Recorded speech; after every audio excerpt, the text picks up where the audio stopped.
हर हर अवदास घर अवदास में मास्टर चमार अपने देसी चैनल के साथ देसी अंदाज में। भाई ये क्या धरना भाई लगातार चल रहा है, कोई कहे के लिए धरना दे रहे, कोई कहे के लिए धरना, पर धरने पर किसी की बात मान नहीं जा रही। और सर भी बस थोड़ा घना दो जो थोड़ा सा भगा सीखो और घर भेज देने को जा हो जा काम। अगले पल जो 3-4 महीने देखा भाई वो काम होया नहीं, फिर चला भाई अब सर को जी वो तो तुमने नु कहा था वो 1 महीने में हो जाएगा, वो तो होया नहीं। लेकिन इस बार ना ये जो लोग हैं ना मजदूर किसान यूनियन पार्टी के लोगों ने को किसी के बकाया में नहीं आने की।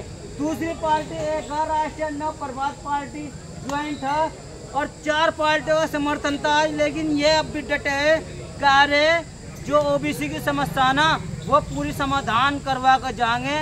हमारे बच्चे पढ़ लिख कर भी और मजदूर के मजदूर है, जिनका बाप पकाने का काम कर रहा है वो पकाने में लगा है, जिनका काम सब्जी बेचने में लग रहा है वो सब्जी बेचने में लग रहा है, जिनका बाप जब सब्जी उगाने में लग रहा है वो उगाने में, किसी का बाप जो भाई हलवाई का काम कर रहा है वो हलवाई का काम में लग रहा है, और जिसका काम भाई बाप जो आइसक्रीम वगैरह बेचने वो आइसक्रीम में लग रहा है।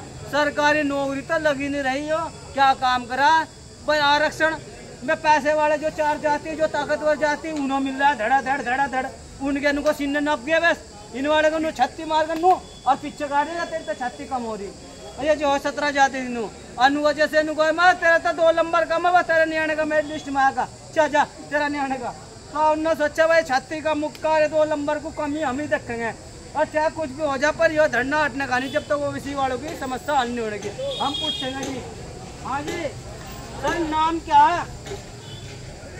मेरा नाम राम रतन सिंह विश्वकर्मा है। तो ये जो ना आरक्षण के मुद्दे पर क्यों धरना दे रखा है जी? एक्चुअली धरने का जो हमारा आशय है जी भैया ये लड़ाई एक भेदभाव के खिलाफ लड़ाई है जी। ये केवल एक आरक्षण की बात नहीं। जब से देश आज़ाद हुआ है, बल्कि मैं तो ये कहूँगा कि मुगल काल से लेके 2025 तक ये जो हमारा ओबीसी समाज है, ये जो हमारा भाई बैठे हैं, इनमें अधिकांश अशिक्षित लोग हैं, मजदूरी पेशा लोग हैं, जिनका काम ये है कि सुबह को अपने काम पर गए, काम किया, शाम को घर आ गए।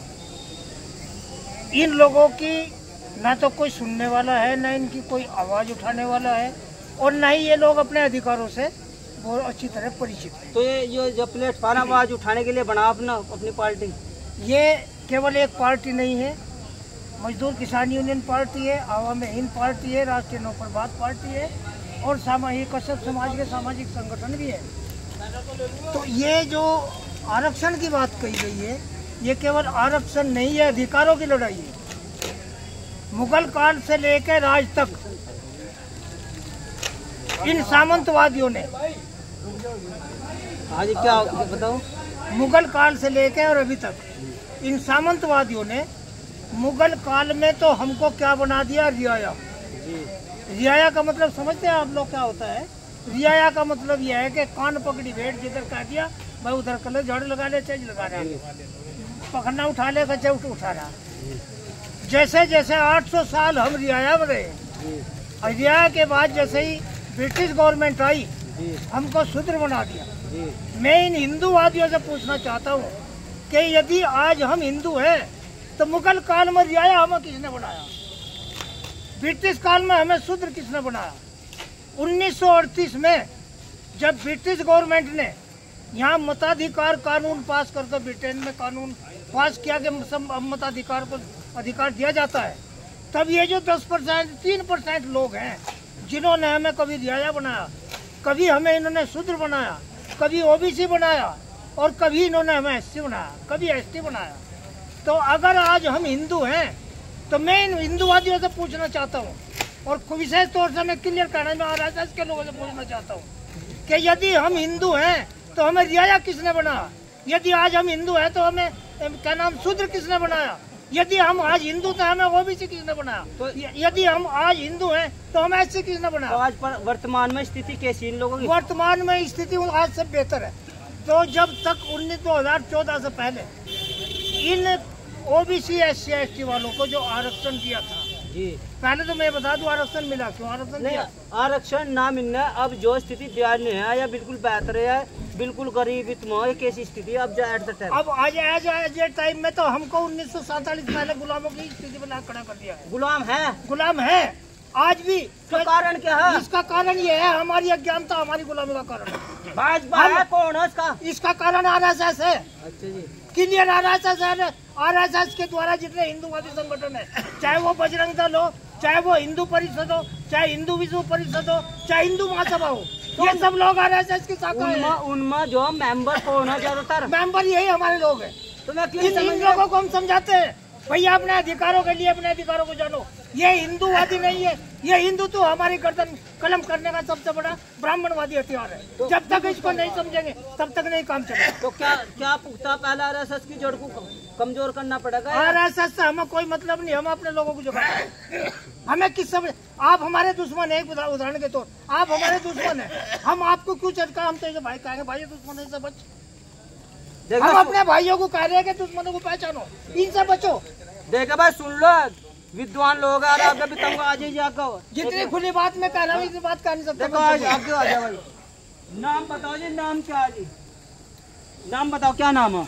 ओम प्रकाश सब। ये कह रहे कि भाजपा ने आज जो हमें गुलाम बना दे, ये बात सही है गलत है जी? आज बीजेपी सरकार में अति पिछड़ों की अनदेखी हो रही जी। सरकारी योजना, सरकारी जितनी भी संस्था है वे सारी खत्म करके और जो है ठेकेदार को दे दी, विशेष जाति को दे दी। इसमें जो है पिछड़ा अति पिछड़ा कोई विकास कार्य, कोई योजना नहीं मिल पा रही। आज के टाइम में जो ओबीसी वालों की जो 17 जाति जो कस्बों की मल्ला, केवट, बिंद, धीवर, बीथम, मछुआ, इन लोगों के बच्चों की नौकरी सरकारी लग रही है नहीं लग रही? नहीं, कोई नौकरी लग रही। और बहुत दिनों से कश्यप समाज का आरक्षण का मुद्दा बहुत पुराना है, जिससे सरकार बनाने में पूरा कश्यप समाज का पूरा योगदान रहा। 100% वोट कश्यप समाज की गई और इसी वादे के साथ में वोट दी गई थी कि आपका आरक्षण कर दिया जाएगा। 3 बार केंद्र सरकार में प्रधानमंत्री नरेंद्र मोदी जी को प्रधानमंत्री बनवाया और 2 बार मुख्यमंत्री उत्तर प्रदेश। इस धोखे का कारण क्या है? जो धोखा तुम्हें बार बार मिल रहा है, इसका क्या कारण है? हमारे साथ में जो है बार बार धोखा मिल रहा है, इसलिए हम सरकार से आगे करना चाहते हैं या तो हमारी मांग पूरा करो, अन्यथा इसका खामियाजा उल्टा होगा। और आने वाले समय में एक सर्वखा महापंचायत जो हमने सिसोली में रखी है, उसमें सभी समाज के लोगों को मिलाकर एक निर्णय लेंगे, आगे का रणनीति बनाऊंगा। अगर 2027 में अगर नहीं तक कुछ हुआ ओबीसी वालों का, क्या वोट ट्रांसफर दूसरी पार्टी कर सकते हैं? और जो हमारा जो हमारी मांग पूरी नहीं होती, हम बीजेपी के साथ न जाकर दूसरी पार्टी के साथ जाएंगे और उन्हें अपना समर्थन और सहयोग करेंगे। देखिए भाई, और भी है विद्वान, मैं नजर देखो जी भाई, कुछ जो आ जा जी, 1 मिनट। नाम बताओ। राम बोल जी। अब बताओ नाम बताओ। राम बोल।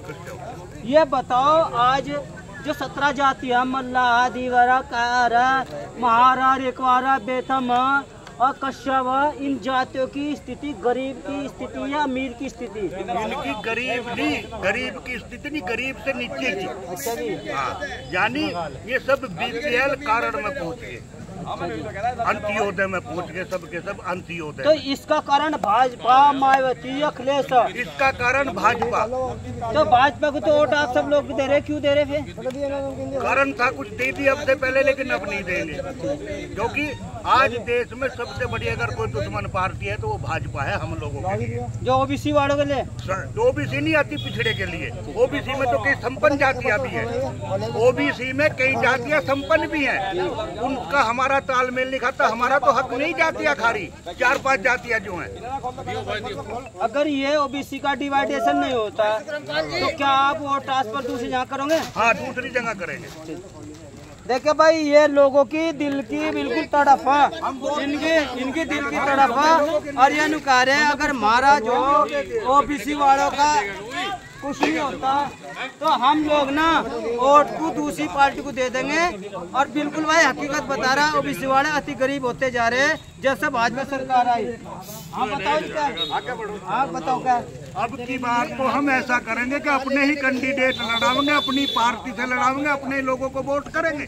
सुन लो अपने किसी दूसरी जाति के ऐसे लोगों को वोट नहीं करेंगे जो संपन्न जाति के लोग हैं। ये नुकारा अपना जाति, अपना झंडा, अपनी पार्टी के लोग हैं हम, जो गरीब लोग, हमारे जैसे लोग जो संपन्न नहीं है, हम उन्हीं लोगों को वोट करेंगे। ये नुकारे भाई अपनी जाति, अपनी पार्टी, अपना झंडा और अपने ही गरीब लोगों को वोट करेंगे, चाहे कोई भी हो। पैसे वालों को मैं वोट नहीं देना, अपने ही लोगों को वोट देंगे।